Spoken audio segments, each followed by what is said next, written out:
Good morning, good evening, whoever you are, wherever you are, whatever you might be doing. We wish to welcome you to the Silverlight Show. The Silverlight shines to illuminate that which lies hidden in darkness. For those of you tuning in today, we welcome you in. We had a little bit of snow the other day, but nothing major, just a little bit. And tomorrow we're supposed to be in for a pretty decent snowstorm. I bring this up with the car on camera because everybody loses their mind for the first snowstorm of winter. Since the first storm happened on Sunday, and most people aren't driving around on Sunday at present, both due to the pandemic and everything else and the stage that it is, and people are going to be in a weird situation tomorrow. It's not that we're stupid, although some people might act like it. It's that we get 6 months of really good driving conditions and 6 months of brutal ones. And we get used to the good times and we forget about the bad times.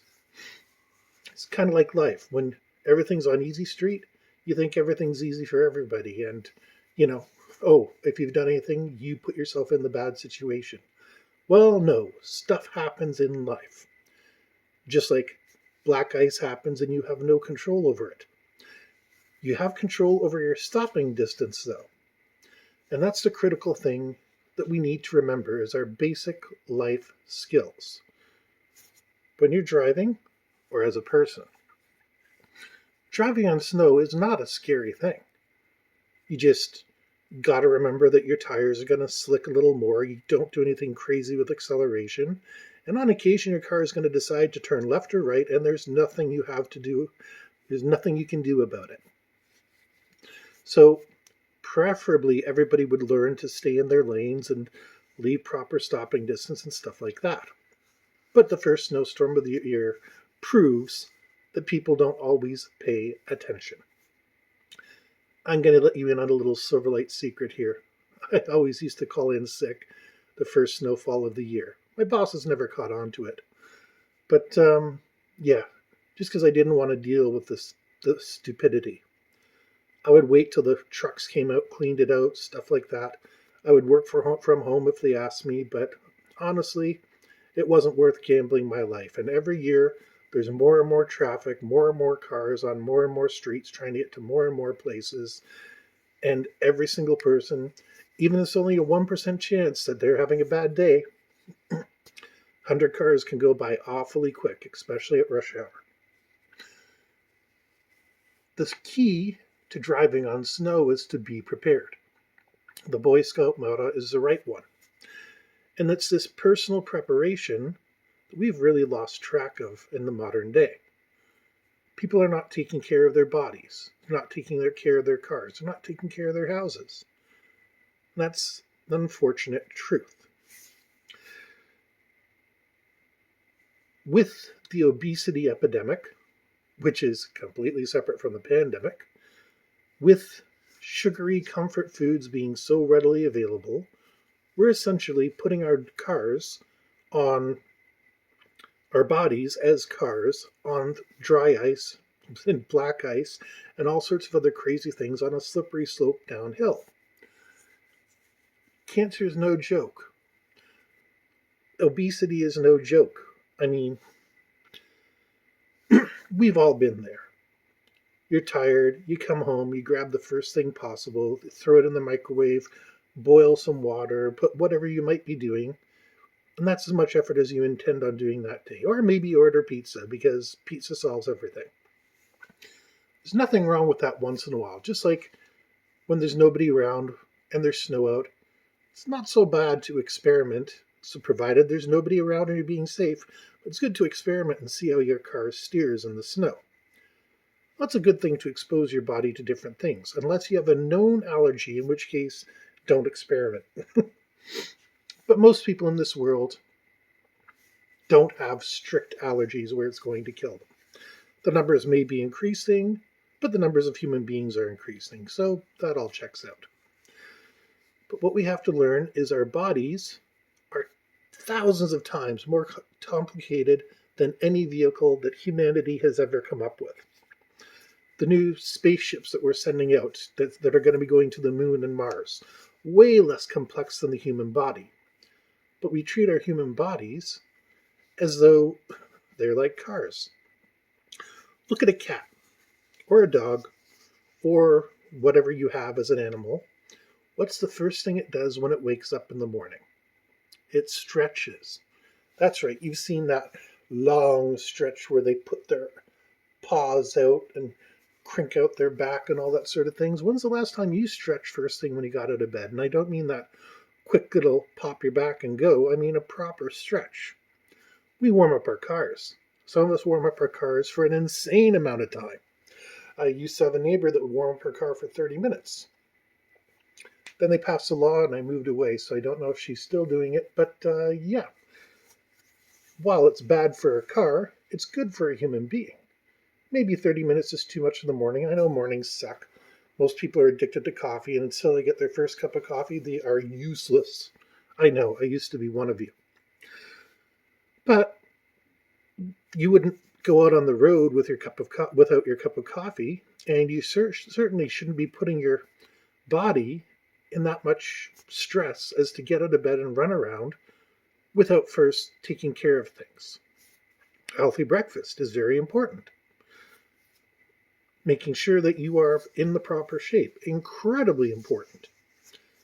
I know some of you will find that rich coming from me, but that's neither here nor there. Fortunately, I'm not a 300-pounder yet.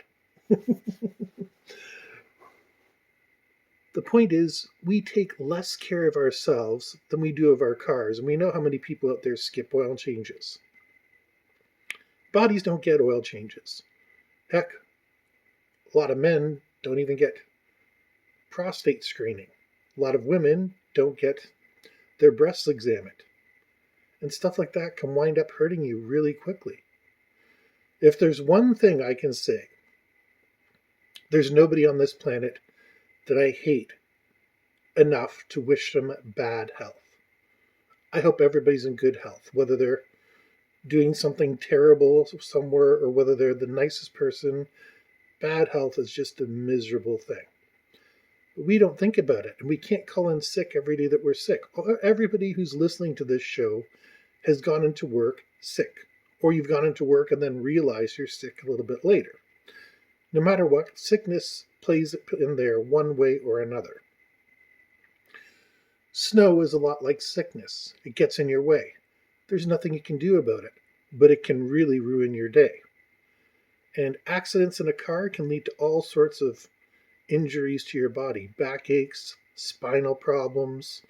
I mean, everybody who's been in an accident has something wrong with them, whether it's major or minor. This is something that is not that alien from us as a society. It's something that's harped to us every day, maybe by your doctor, maybe by the stuff that you watch on TV or YouTube. But we're in a supposedly health-obsessed society where people can sell snake oil and say it's the best thing for you, and you wind up paying $50 for a tube of brandy with a couple flowers mixed into it. I doubt it's that expensive, but there's probably more expensive ones out there. The real problem is we forget how to take care of our bodies, just like we forget how to drive on the road. We have to remember, in both cases, we know what to do. It's natural. I used to work with a guy, I'm going to be honest, he was not the most pleasant person to be around any time of day, but morning, you stayed away from him. And he would spend every night, he'd go home with his wife, drink a bottle of wine, smoke some marijuana, stay up late, and then try to wake up at 5, 6 o'clock in the morning and drive into work. Now, he was probably sober by the time he drove in. I don't think I ever got the smell of alcohol off of him or anything else. But he was just a mental and physical wreck. And that's what I'm going to say. And of course, he'd get different ideas in his head. God forbid you tried to ask him for any help or advice. And that was his... And he never cheered up the entire day. What a miserable life. But that's the life a lot of people are choosing to live. Whether it's you need to get home and watch your television shows, you need to get home and put your kids into whatever event you have, which is good for the kids, and I'm glad you're doing it. But people run themselves through the most dangerous things possible. And then they wonder why they wind up with heart problems and blood pressure and all that sort of thing. Truth is, we do it to ourselves. Just like not taking care of our cars and not paying attention to driving where we're going on a snowy day. But this brings out everything. Now, if you're listening, please drive safely tomorrow.